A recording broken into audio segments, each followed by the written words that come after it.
Our next presenter will be Jillian Browning. She's an assistant professor of photography at UAB, but more importantly, she's really been our partner in this. Last year, she hosted this event at UAB, and this year, she really worked with Professor Stagel to make the whole art show come together, and to recruit the student artists and all that undergraduate work that we saw. And we'll also have hear from some of her students later on today. Yes. So anyway, Jillian. Hello. All right, so I want to start off by saying I am so excited that I can finally connect the things that I do, like the stuff that I love and the thing I went to school for, to finally make some sort of a presentation, and for me to come one step closer to my childhood dream of becoming a boy band scholar. So I think I'm almost there. We're working on it. So this is my presentation. It's called You Can Watch Me, But You Can't Touch Me, Visual Storytelling in K-Pop Incorporating Art Historical Motifs.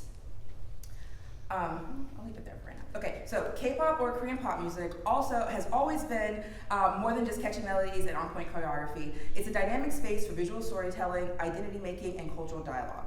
In recent years, a compelling trend has emerged with the intentional use of art historical and museum references within albums, music videos, and even packaging design. In this presentation, I'll explore how K-pop artists are not only referencing fine art, but reimagining it, transforming themselves into art, and in turn creating new art through the examples of MISAMO of Twice, 17's Hoshi and WOOZI, and the solo releases of BTS's RM and J-Hope. We'll explore how K-pop bridges high culture and pop culture, using the visual language of museums to construct their narratives to connect with audiences on both emotional and intellectual levels. Crucially, many of these works engage with the subtle critique of the institution of the museum itself, questioning what gets considered to be art, how cultural value is assigned, and the boundaries between elite and popular forms of expression. By placing themselves within or in opposition to spaces traditionally reserved for canonical Western art, K-pop idols not only claim space, but challenge it, using visual and conceptual strategies as a form of social commentary. So we're going to start off talking about the Indigo album by Kim Namjoon, also known as RM. So Kim Namjoon, professionally known as RM of BTS, is a widely recognized rapper, songwriter, and also art enthusiast. His first official solo album, Indigo, released in 2022, right up here, serves in its own words as a deeply personal archive of my 20s. The album engages with themes of identity through personal growth and the passage of time, explored not only through its lyrics, but also through its visual and conceptual design. It's a multidisciplinary work. Indigo blends music, visual art, and autobiographical documentation, with particular emphasis on the symbolic and archival power of the color indigo and the cyanotype printing process. Here's a little video about the song we're going to talk about. I have, if you can see them, I do put English subtitles on them so you can read the lyrics. Some of the lyrics have to do with it, and some of it don't, so.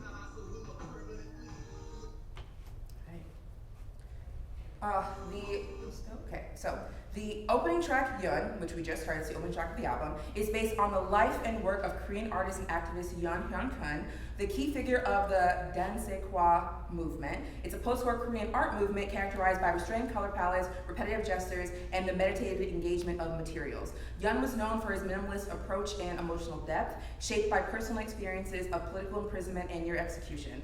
Rooted in Korean aesthetics and reflecting themes of suffering and resilience, this art movement provided Yun a framework to express humanity through abstraction. RM was deeply influenced by Yun's ability to convey profound emotion through simplicity, a connection reflected in the lyrics, "I want to be a human before I do some art," underscoring his desire to understand himself before creating.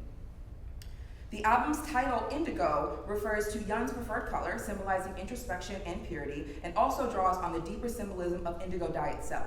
Traditionally used in denim, indigo has long been associated with workwear, humility, and endurance, linking to the lives of everyday people. RM uses this color as a visual and thematic anchor of this album, expressing his own process of self-discovery and his desire to remain honest and unembellished as an artist. The album cover reinforces this message with its carefully chosen objects, a wooden stool, a stack of folded jeans, and an early painting by Yun made in 1972 titled Blue, which RM describes as the artist's last study before developing his signature style, drawing a poignant parallel of talking about his own evolving artistic identity, and this being his first solo album outside of being in wildly popular boy band BTS, which music sounds absolutely nothing like that. The central visual and conceptual component of Indigo is RM's use of the cyanotype process. Cyanotype is a historic photographic printing technique. It was invented in 1942 by British scientist Sir John Herschel. It involves coating a surface with a solution of potassium ferrocyanide and ferric ammonium citrate, which becomes sensitive to ultraviolet light. When exposed and washed in water, it produces a deep blue image. The cyanotype was initially used to reproduce diagrams and notes, and later famously adopted by botanist Anna Atkins to catalog plant specimens. Her work, considered the first photographic book, reflected a fusion of scientific documentation and also visual expression. Also during the early 19th and 20th centuries, cyanotypes were often used by architects and engineers to make copies of blueprints because they were low cost and reliable, and you can make lots and lots of them over and over again. In contemporary art, the cyanotype technique is often employed for its visual softness and conceptual depth. Artists like myself, that's some of my work, I am primarily a cyanotype artist. Artists like myself use it to depict poetic explorations of memory, time, and materiality. RM adopts this approach not only for its aesthetic quality, but also for its historical function as a medium of documentation. He frames Indigo as an archive and cyanotypes as the primary tool for building that archive. Throughout the album's physical packaging and accompanying photo book, RM presents cyanotypes of handwritten lyric material, plants, and objects collected near his studio during the creative process. So here's some examples. I also have it up here if anyone wants to look through it.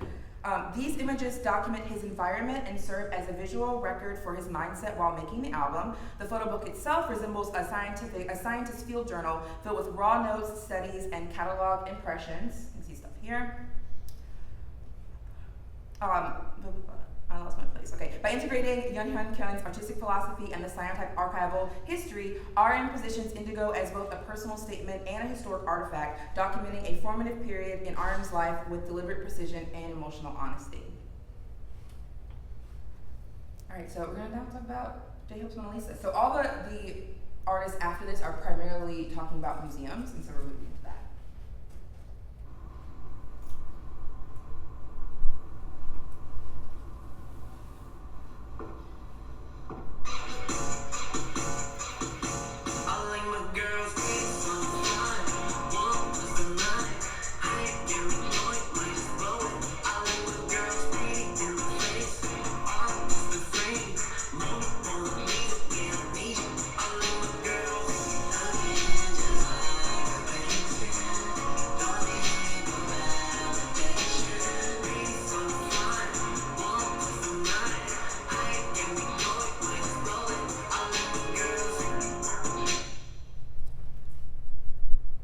In J-Hope's 2025 track, Mona Lisa, the artist draws on classical art that references to express admiration, romantic desire, and a deeper commentary on beauty and value.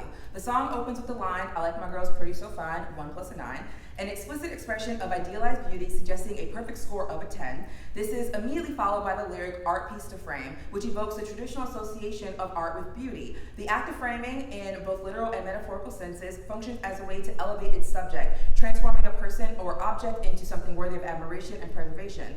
Framing, within the context of art history, has long served as a tool not only to define what is considered art, but also to signify value, importance, and cultural legitimacy. Later in the song, J-Hope states, "I like my girls looking just like a painting, don't need no validation," further reinforcing his desire for a partner who embodies classical aesthetic beauty, someone who is visually striking yet self-assured and self-contained. This resonates with the long-standing interpretations of Leonardo da Vinci's Mona Lisa, whose subject is often noted for her subtle, reserved expression. Her beauty is not exaggerated or theatrical, but rather understated and timeless. In this way, J-Hope uses the Mona Lisa not only as a symbol of aesthetic perfection, but also as an emblem of independence, mystery, and quiet confidence. Qualities that are often seen to resist the need for external approval or validation. Through these lyrics, J-Hope isn't just using classical art to symbolize beauty, he's evoking the Mona Lisa as a cultural icon that embodies the influence of perception and the legacy of visual history. The song blurs the lines between admiration and idealization, and subtly explores how visual culture shapes our understanding of identity, femininity, and worth.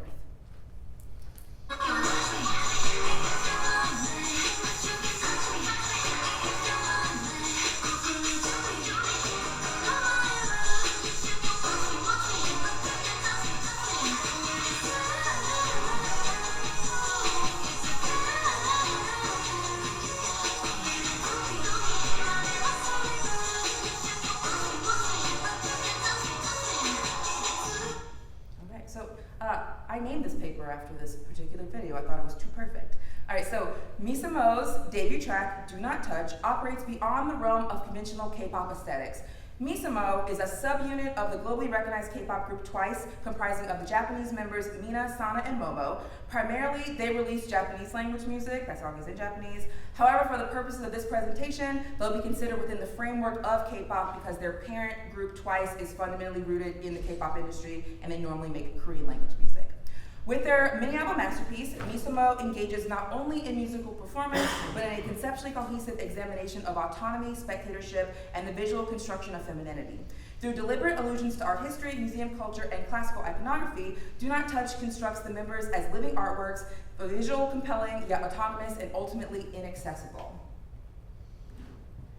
The thematic foundation of Do Not Touch centers on a critique of objectification and the entitlement often projected onto women, particularly those in the public eye. The title serves a dual purpose. It reflects the literal museum directive often displayed near artworks, signs that read "Do not touch the artworks," and simultaneously asserts a boundary against the commodification of the female body. The lyrics, yes, you can watch me, but you can't touch me. When I say it's okay, until the time is right, you can watch me, but you can't touch me. Challenge the impulse to claim and control of something that one admires, emphasizing that affection and intimacy must be granted willingly on the subject's terms. This message is reinforced visually in the accompanying music video, which stages MISAMO as sacred, idol-like figures presented for admiration, but surrounded by symbolic and spatial barriers that prevent access. You can see in this image right here. The visual language of the video draws extensively from museum, art historical, and religious imagery. The members are frequently positioned in cathedral-like spaces on pedestals and within carefully framed compositions that echo both altarpieces and gallery displays. These artistic strategies elevate the members to a status of reserved muses or divine figures, worthy of admiration but situated beyond physical reach. Their composed expressions and measured stillness evoke classical sculpture and Renaissance portraiture, reinforcing themes of distance, control, and also symbolic purity. This presence of dancers who reach towards them, yet never touch, underscores the persistent tension between the desire and restraint. Through the video, MISAMO references a curated selection of Western art historical works, each chosen to support the broader narrative of unattainable femininity and aesthetic sovereignty. These references are not arbitrary, rather they align with each member's visual identity and contribute to the overarching commentary on perception and power. Sana's representation draws from both religious and mythological iconography. In one key scene, she appears veiled in white and illuminated in a manner reminiscent to Martian statues, evoking associations with sanctity and idealized purity. Her pose simultaneously echoes Undine Rising from the Waters by Chauncey Bradley Ives, which depicts a water nymph, a liminal figure between moral and divine. Later, Sana merges with the visual language of the Tree of Life, adopting its ornate Art Nouveau aesthetic. This transition suggests a moment from sacred innocence to embellished sensuality, all while maintaining an aura of relevance and control, because throughout this video, all the members are making direct eye contact with the camera and when they're speaking and holding that power. Mina, by contrast, embodies serenity and elegance associated with both classical sculpture and Rococo portraiture. In early scenes, her repose in golden light resembles depictions of the goddess or nymphs, specifically referencing Canova's sculpture of Dirce, a mythological figure connected to material power and divine femininity. Later, she assumes central pose in The Swing, a painting associated with themes of voyeurism and flirtation. However, rather than reinforcing the male gaze, Mina subverts it, again with all that eye contact, occupying the frame as both subject and agent, therefore reclaiming the power to control how her image is viewed and interpreted. Momo's portrayal most directly references the archetype of the goddess of love. She visually reenacts Botticelli's Birth of Venus, standing in place of Venus herself, surrounded by oceanic lighting and flowing fabric. The accompanying presence of Mina and Sana as mermaid-like figures further reinforces the mythological frame. In another scene, Momo is set against a swirling blue background that recalls the abject celestial works of Stolfitz, suggesting a modern rendering of the divine feminine as expansive and cosmic. These references position her within both classical and contemporary frameworks, signifying desire and beauty while reinforcing passive consumption. So a pivotal tableau occurs when all three members assume the formation of the three graces from Botticelli's Primavera, a classical representation of beauty and charm and joy. This moment situates MISAMO within a lineage of idealized femininity, yet their choreography and the camera's gaze underscore their agency. They remain active participants in this image, not inert subjects.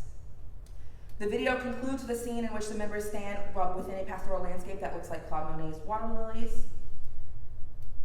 And then the final image consolidates the central message of the song and video, separating the viewer by a velvet gallery rope. They appear not only as part of a painting, but also as artworks on display. MISAMO's visual and symbolic presentation demands admiration without possession. Their beauty is not an open invitation, but a boundary-enforced presence worthy of respect on their own terms. Do Not Touch employs the visual and rhetorical strategies of our history to reposition the K-pop idol as not an object of desire, but a sovereign subject. Their visual language is not merely decorative, but it's intentional. It's a critical engagement with the politics of display, the power of framing, and the cultural tension between visibility and control. Okay, finally, this is our last one we'll talk about.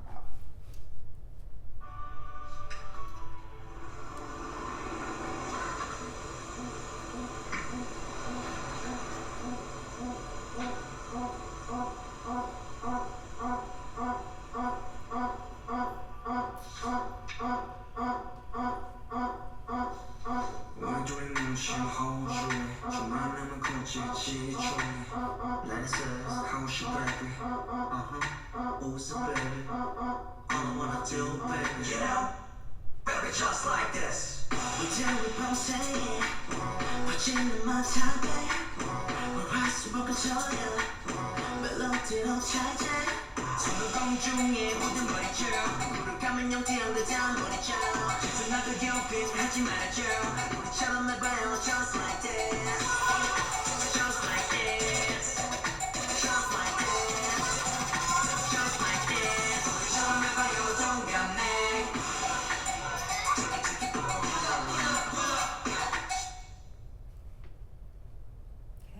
So in the 2025 music video, 96ers, members Hoshi and WOOZI, they're a subunit of the K-pop group 17, use the setting of an art museum to interrogate institutional systems of value, display, and authorship. The video begins with white glove art handlers preparing to unpack two very large crates in the back of a truck. The crates are a secure method typically used to transport large or high-value artworks. In museum practice, white gloves are sometimes used to handle valuable objects, emphasizing the idea that what is being handled is delicate, important, and not to be touched by ordinary hands. Hoshi and WOOZI themselves are revealed inside of the crates.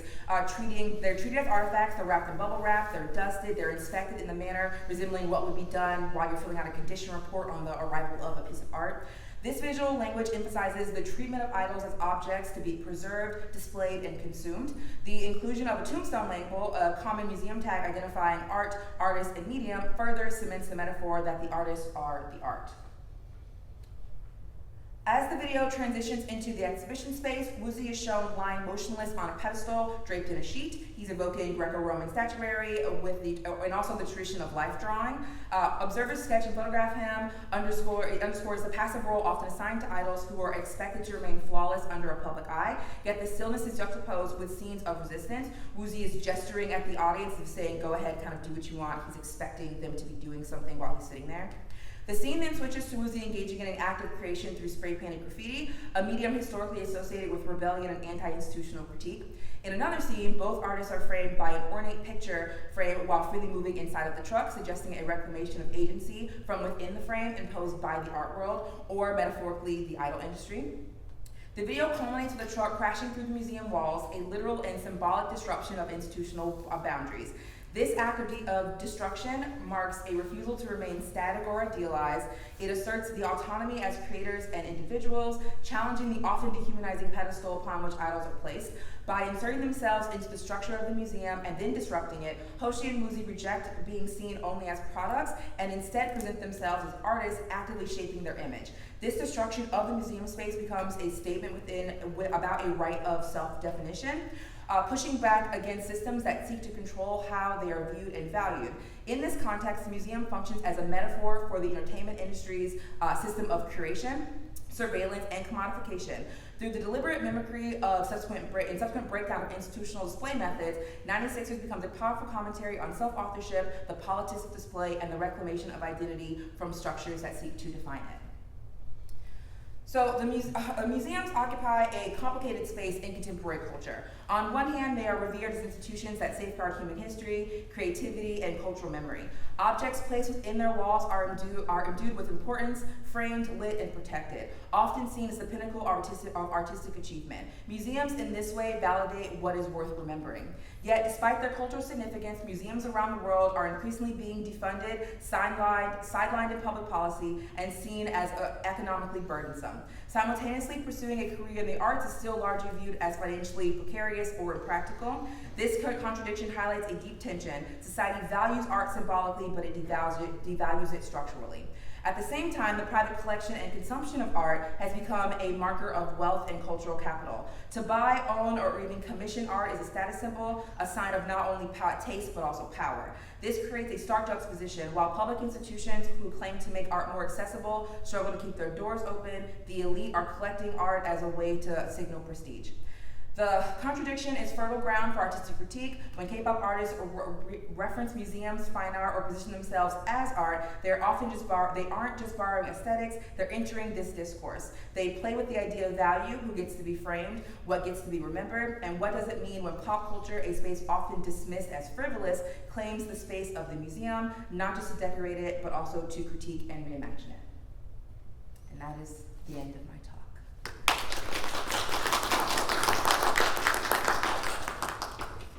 Questions?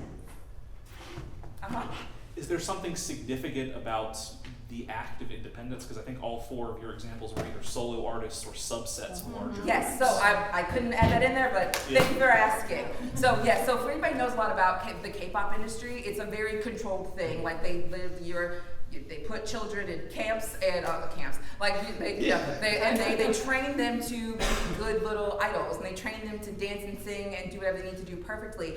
But every artist that I'm speaking about in this has been an idol for 10 plus years, and therefore either are putting out solo music, they have more control over who they are, or they're like a subunit, so they're getting some independence. And every single artist also that I'm talking about has been able to, they don't have anything to lose anymore, basically. Mm-hmm. And so they can make these critiques and they can do this stuff because they are already established in who they are, and they have their own creative voice, and they can have a creative voice because they're already so famous that they can't really lose anything with what they're doing. And also their company is not going to fire them, so they can really do whatever they want.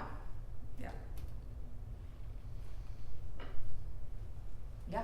Can you speak a little bit about maybe specifically the first group that you talked about, but just any of them, the way, so I'm imagining these idols have been in the game for a long time. They've probably amassed some wealth, right? Mm-hmm. Do you know of any of these idols that also participate in the act of collecting and are, what that says about what their collecting practices are Mhm. and what art they choose Yes. to So, remember? so RM he's really big into contemporary art, and so also I'm pretty sure he is either working on or currently has a master's in art history. But so he collects a lot of Korean contemporary art, and so he has quite a bit of art that he collects. He goes to museums, he does a lot of things like that. I know that J-Hope, who's also in BTS, I don't think I remember mentioned that, we talked about him. He collects art, but it's like that like bro contemporary art, like it's that, you know, like the balloon dogs and the, what's the guy that does like the Mickey Mouse sculptures? Yeah, it's like that stuff. Like that's what he collects. But you would, if you look at him, you like, so you know, it's like it's the idea of like what rich people who are like, I'm really cool and I'm collecting art. So that's the art that he collects. RM collects art that is like I consider to be, which I think is bad for me to say, but considered to be like, you know, things that have a lot more meaning, things that are very like, I feel like culturally significant. And he also very purposely collects contemporary Korean art because he wants to uplift the idea of Korean contemporary art and that art scene that's there. Yes? So, how much control do they have over the videos themselves, and are the videos done by a specific, I mean, are there any connections between the person Who made them? Yes. As far as I know, I think they're all directed by different people. I do know that at least the Hoshi and WOOZI one has the director of it written on the tombstone label that opens up the video, and so like that's pretty significant. They can see who that. But as far as like what their concept is and like what they're doing, I know for a fact Hoshi and WOOZI and RM have complete control over the work that they are doing.